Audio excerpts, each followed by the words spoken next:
Hello hello hello everyone, कैसे हैं आप सभी। I hope you all are well and good and welcome to my channel new light. तो चलिए पढ़ते हैं एक नया चैप्टर जिसका नाम है सत्रिय और बिहू नृत्य। अब क्या समझ रहे हैं आप, ये किसी क्या कौन सी चीज का नाम है। ये दो तरीके के असम के जो डांस है उनका नाम है। हम इस चैप्टर में दो तरीके के डांस पढ़ेंगे। हमने आगे के चैप्टर पूरे कवर कर लिए हैं। अगर आपने वो नहीं देखी तो फटाफट जाइए और चेकआउट कर लीजिए। अब आते हैं हम अपने टॉपिक पे जिसका नाम है सत्रिय और बिहू नृत्य।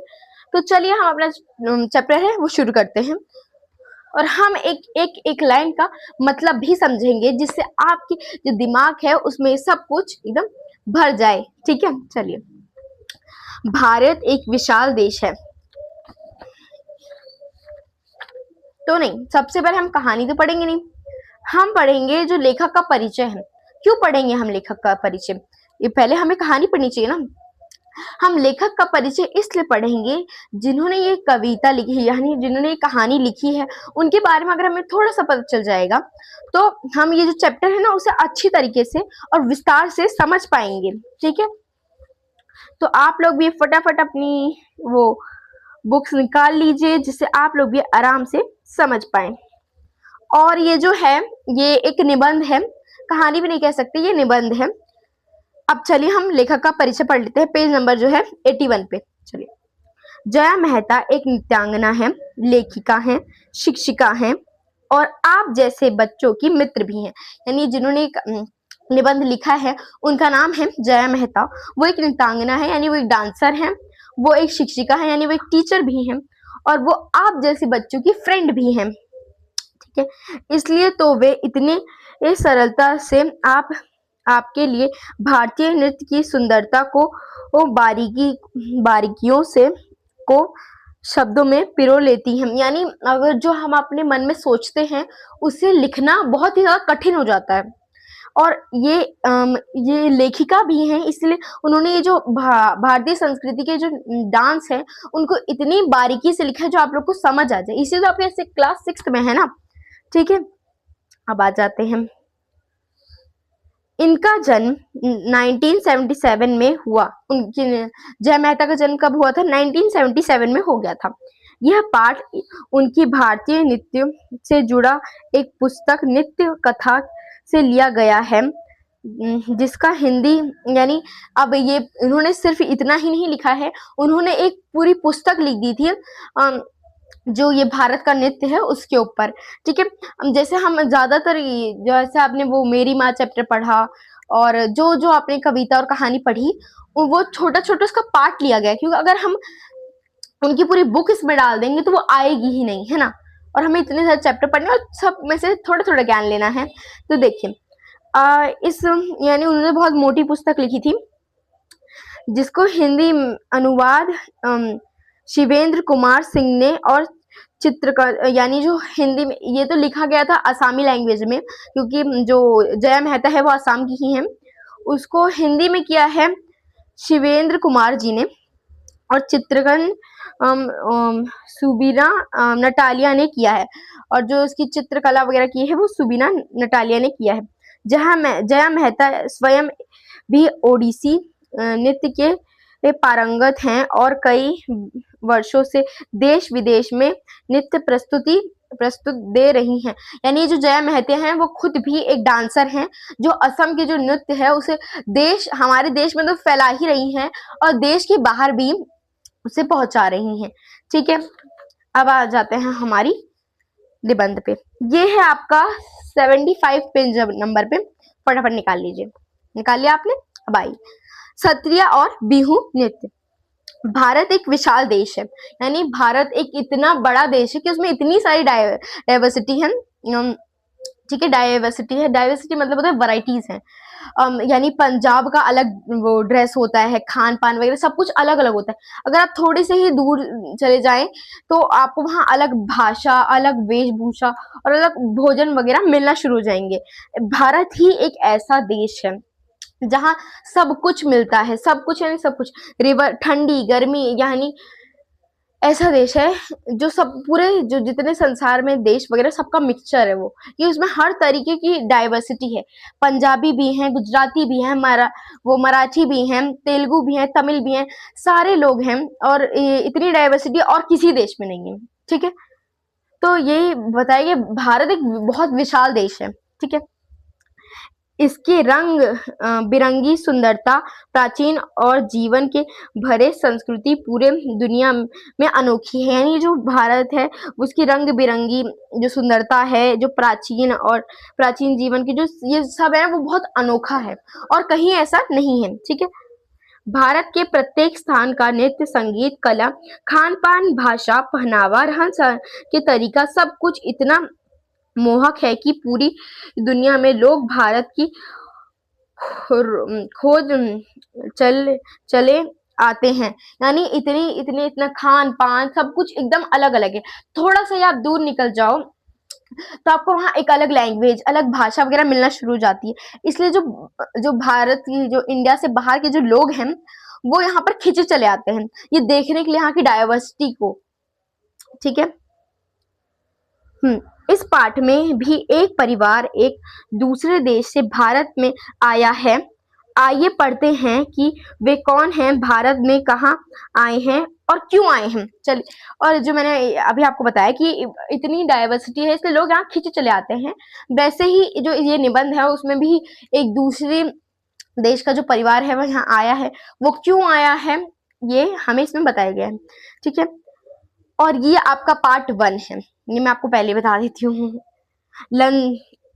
एंजेला लंदन के जाने माने इलाके केंजिंगटन में रहती थी। यानी जो एंजेला है वो लंदन के जाने माने, यानी वो लंदन से यहाँ इंडिया आई थी, वो केंजिंगटन में रहती थी।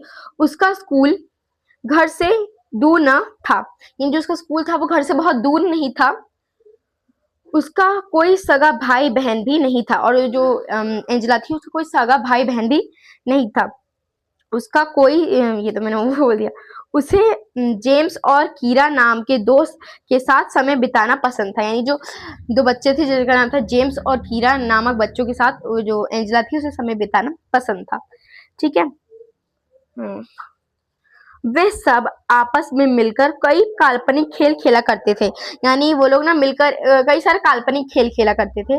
अब आप पूछेंगे काल्पनिक खेल क्या होते हैं। काल्पनिक खेल हम जो वो मनगढ़ंत जो खेल नहीं होते कि आप लोग भी खेलते होंगे कि जैसे कोई विदेश से आया है, कोई ऐसे अलग अलग जगह से हम करते नहीं है खेल खेलते हैं, तो वैसे ये उसे भी काल्पनिक खेल खेलना पसंद था। नहीं वो असलियत में रहता नहीं था पर उसे वो उसको ऐसा बना देती थी। ठीक है, वही काल्पनिक होता है, खेल खेलना पसंद था। उन्हें ऐसी कहानियों का पात्र बनने में मजा आता था जिसमें दूर दराज की दुनिया का जिक्र हो। और उन लोग को कैसे मतलब कैसे पात्र निभाना पसंद था जिसमें दूर यानी लंदन से बाहर के जो देश हैं उनके बारे में उनका पात्र बनना उन्हें बहुत पसंद आता था। वही उनका काल्पनिक खेल है। ठीक है, जिसमें से उन्हें ताजमहल, आईफिल टावर या कोलंजिया की यात्रा पर जाना हो, और उन्हें ऐसे खेल के नाम जहाँ ताजमहल का जिक्र हो, आईफिल टावर का जिक्र हो, या किसकी यात्रा हो, कोलंजिया की यात्रा को पे जाने का जो वो इमेजिन करते थे, वैसे खेल खेलना बहुत पसंद थे। यानी दूर दराज की दुनिया के खेल। वह बिल्कुल अंदाजा नहीं था कि जल्द ही यात्राओं की उसकी यह कहानी सच साबित होने वाली। और जो एंजेला थी उसको ये उसे तो लगती थी मैं बस खेलती हूँ, पर इसकी जो एक काल्पनिक कहानी है वो सच होने वाली है। यानी वो लंदन से बाहर जाने वाली है। ठीक है, एंजेला की माँ एलेक्सेंड्रा एक डॉक्यूमेंट्री फाइल निर्माता थी।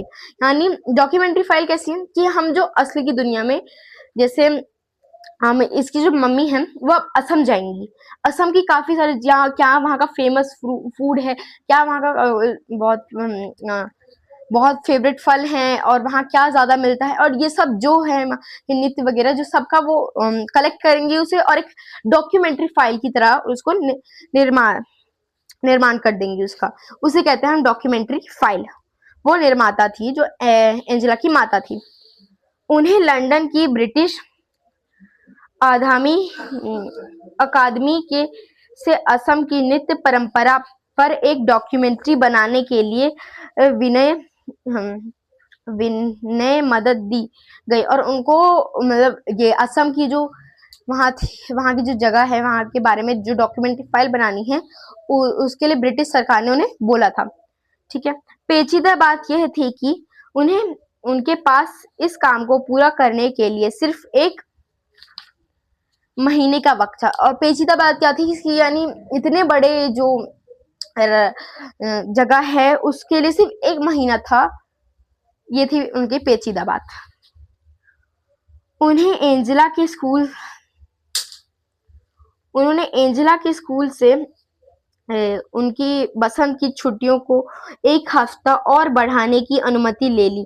यानी अब उन्हें लंदन से तो बाहर जाना है, इसीलिए जो वहां पर असम की छुट्टियां चल रही थी, इसलिए उन्होंने जो उसका स्कूल था वहां से 1 हफ्ते की छुट्टी और बढ़ाने के लिए परमिशन ले ली, जिससे एंजेला और उसके पिता ब्रायन भी उनके साथ जा सके, जिसकी वजह से जो उनके पिता ब्रायन हैं और एंजेला भी जा सके उनकी माता के साथ।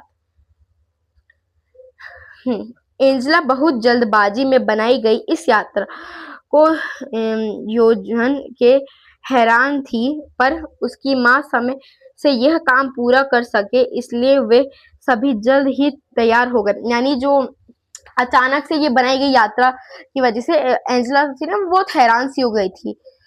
उसकी माँ को पर अपना काम जल्दी खत्म करना था, इसलिए वो जल्दी फ्लाइट में बैठ गए। जब तक एंजेला कुछ समझ पाती तब तक वह लंदन से नई दिल्ली होते हुए गुवाहाटी की उड़ान पर थी। यानी जब तक एंजेला कुछ समझ पाती वो लंदन से पहले नई दिल्ली गई, नई दिल्ली से वो गुवाहाटी आ गई। ठीक है, यात्रा के दौरान माँ ने एंजेला को असम की खूबसूरती के बारे में कुछ बातें बताई। यानी जो एंजेला की माँ थी इसीलिए क्योंकि वो समझ तो पा रही थी नहीं उनकी बेटी, इसलिए उन्होंने जो असम की कुछ बातें हैं खूबसूरत, जो वहां पर क्या खूबसूरत है वो सब एंजेला को बताया। ठीक है, इतनी बातें आपको समझ आ रही हैं तो बताइएगा। असम भारत के उत्तर पूर्व क्षेत्र में है। यही जो असम है वो भारत के उत्तर पूर्व क्षेत्र में है, जिसे अपने वन्य जीवन, रेशम और चाय के बागानों के लिए जाना जाता है। और इसे किस लिए जाना जाता है? रेशम और चाय के बागानों के लिए जाना जाता है। आपको पता ही होगा कि ये जो चाय की पत्तियां वो ज्यादा असम में पाई जाती हैं, है ना। अब आपके मन में एक डाउट आ रहा होगा कि तो हर जगह के ना अलग अलग वो वैरायटी के फूड वगैरह है, वो ऐसा क्यों है? तो वो इसलिए ऐसा है कि जो वहां पर जैसी वहां की फार्मिंग होती है, जैसी वहां की परिस्थिति होती है, उसी हिसाब से जो वहां ज्यादा उगता है उसी को वो लोग अपना ट्रेडिशनल फूड बना लेते हैं। ठीक है, इसके साथ असम के नृत्य की भी एक शुद्ध परंपरा है और इसी के साथ असम की जो जो डांस है उसके वो भी बहुत फेमस है। एलेक्सेंड्रा की डॉक्यूमेंट्री के केंद्र में असम के जनजीवन में नृत्य की महत्व को तनाशा था और इसमें सबसे ज्यादा खास करना था कि जो असम का नृत्य है उसके लिए ही वो उसी पे ज्यादा फोकस करना था उन्हें। वे जब यहाँ आ रहे थे तब अप्रैल का महीना चल रहा था और जब वो लोग यहाँ आए थे तो अप्रैल का महीना चल रहा था। असम में यह नए साल का वक्त होता है और ये असम में नए साल का वक्त होता है। हमें भी एक बात पता चल गई ना और हमें नॉलेज मिल गई कि जब अप्रैल का महीना होता है तो असम वासियों के लिए वो एक नया साल होता है। ठीक है, बसंत के आने की खुशी में वे सभी एक त्योहार मनाते हैं जिसे बिहू कहा जाता है। और जब असम आता है तो वो लोग एक त्योहार मनाते हैं जिसे बिहू कहा जाता है। एंजेला उसी रात इसे देखने जाने वाली थी और जिस दिन वो आई उसी रात वो जो बिहू त्योहार है उसे देखने जाने वाली थी। ठीक है, इतना आपको समझ आ गया।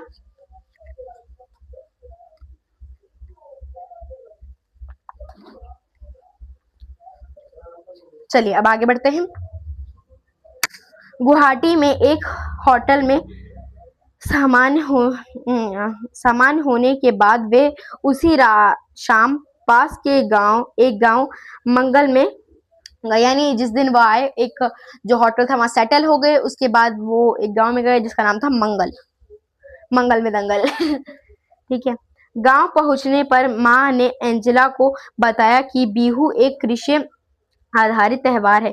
जब वो लोग असम में पहुंच गए थे तो उसकी माँ ने एंजेला को बताया कि जो ये बिहू है वो एक कृषि आधारित त्योहार है। भारत में जनसंख्या का एक बड़ा हिस्सा किसान का है, और ये जो भारत है उसमें एक बहुत बड़ा हिस्सा किसानों का है। असम में बिहू साल में 3 बार मनाया जाता है। कितनी बार मनाया जाता है? 3 बार।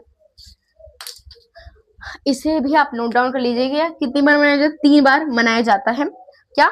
बिहू। अब क्यों क्यों मनाया जाता है? एक बार मना के काम नहीं चलता ऐसा नहीं है। अब इसमें हमें अब ये बताएंगे क्यों मनाया जाता है। सबसे पहले जब किसान बीज बोते हैं, सबसे पहले इसलिए त्योहार मनाया जाता है जब किसान बीज बो देते हैं।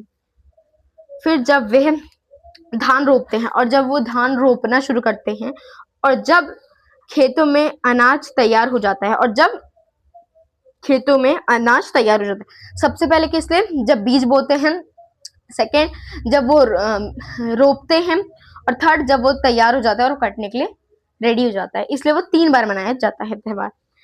हाँ, काफी सारे फेस्टिवल ऐसे होते हैं जो वो फसलों की वजह से ही मनाए जाते हैं। ठीक है। एंजेला कार से उतरी। वहां आसपास उत्सव जैसा माहौल देखकर वह हष्ट थी।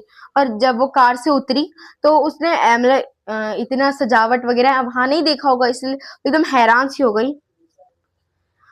वहां एक बड़े से बरगद के पेड़ के नीचे मंच बनाया गया था, और वहां पर एक बहुत बड़ा बरगद का पेड़, तो आपको पता है कितना बड़ा होता है, बैनियन ट्री, तो उसी के नीचे मंच बना दिया गया था। ठीक है, ध्यान इधर रखिए। आप बोरिंग लग रहा है तो ये चैप्टर बिल्कुल बोरिंग नहीं है, बहुत ज्यादा इंटरेस्टिंग चैप्टर है। हम जब किसी और जगह या किसी और देश की बात करते हैं ना तो हमें बहुत मजा आता है, तो हमें एक और चीज नई जानने के लिए मिलती है। और आपको भी इसमें मजा आ रहा होगा, नहीं आ रहा है तो बताइएगा। ठीक है, वैसे तो ये चैप्टर बहुत इंटरेस्टिंग है, हम किसी और देश के बारे में जानते हैं, मुझे तो बड़ा मजा आता है। वहां जाकर लोगों से भरी हुई थी, और वहां ऐसे जो बरगद का पेड़ था उसके जो नीचे मंच बनाया गया था वो एकदम भरा हुआ था, क्योंकि बहुत सारे लोग आ चुके थे ना वहां पर, इसकी वजह से। एंजेला ने एक पेड़ के नीचे एक साथ इतने लोग कभी ना देखे थे। वहां खुले आसमान के नीचे लोग के बीच बैठकर उसे ऐसा लग रहा था जैसे वह आश्चर्यजनक रूप से किसी टाइम मशीन में आकर बैठ गई हो। और जब वो वहां पहुंची थी तो उसे ऐसा लग रहा था कि इतने सारे लोग वगैरह उसने पहले लंदन में तो देख रही थी, तो उसे लग रहा था वो टाइम मशीन में जाके बैठ चुकी है। ठीक है, या क्या वह उस वक्त की सपनों की दुनिया में थी, और उसे लग रहा था क्या पता मैं सपनों की दुनिया में हूँ वहां। ठीक है, मंत्रमुग्ध होकर यानी मंत्रमुग्ध होकर लोग वहां लड़के लड़कियों को बसंत ऋतु के आगमन पर नृत्य करते देख रही थी, और वो मंत्रमुग्ध होकर यानी एकदम ऐसा हो गया कि वाह कितना उसे मजा आ रहा था, वो लड़के और लड़कियों को देख रही थी। एंजेला ने इस बात पर ध्यान दिया कि लड़कों ने वाद्य यंत्र ले रखा है। जो लड़के थे उन्होंने क्या ले रखा है? वाद्य यंत्र। वो वाद्य यंत्र जैसे ढोल वगैरह ले रखा होगा, शहनाई वगैरह ले रखी होगी, उसे वाद्य यंत्र बोला जाता है वहां पे। और लड़कियों ने लाल और बादामी रंग की गहरी डिजाइन वाली खूबसूरत पोशाक पहन रखी है। और लड़कियों ने क्या पहना है? लाल और बादामी रंग की पोशाक पहन रखी है, क्योंकि वहां पे जो ऐसे कलर का ड्रेस उस त्योहार पे पहना जाता है। वे सभी काफी रंगीन और मस्त लग रहे थे, और वो लोग काफी अच्छे और बहुत सुंदर लग रहे थे। उसका और इसे इतना आपको समझ आ गया, उसको इतना मजा आ रहा था वहां पर। हिलते डुलते शरीर, हाथ पैर की हलचल से समझ आ रहा था कि वे मौज मस्ती से नृत्य में खो गए हैं। और उसे ये इतने उनके हाथ पैर ऐसे ऐसे डोल रहे थे, ऐसे ऐसे हो रहे थे, तो एंजेला को समझ आ रहा था कि वो लोग बहुत ही मजे से डांस कर रहे हैं। उसकी इच्छा हुई कि वह भी अपने घर पर बसंत के आगमन पर ऐसा ही नृत्य करे, और उसका भी मन कर रहा था कि वो बसंत के आगमन पे ऐसा ही नृत्य करे। अब जो आपको समझ आ गई होगी, सबसे पहले क्या हुआ, हमारे देश के बारे में बताया गया। फिर क्या हुआ कि जब एंजेला के बारे में बताया गया, फिर हुआ कि वो बसंत कैसे मनाई जाती है, कितनी बार मनाई जाती है। अब आप एक काम कीजिए, ये जो मैंने लिखी है इसे आप फटाफट नोट डाउन कर लीजिए, उसके बाद मैं आके आपको समझा दूंगी।